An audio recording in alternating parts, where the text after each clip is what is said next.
car has a really nice rake to it, the way it sits. Maybe a tad high in the front end, but it looks nice. It looks better than stock.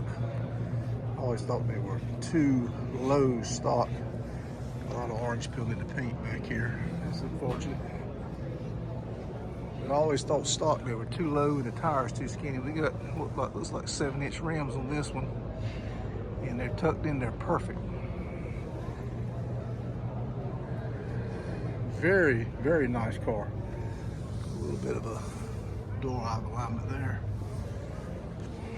Need to chrome his handles still.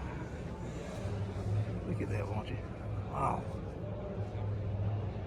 Holy cow, that is gorgeous.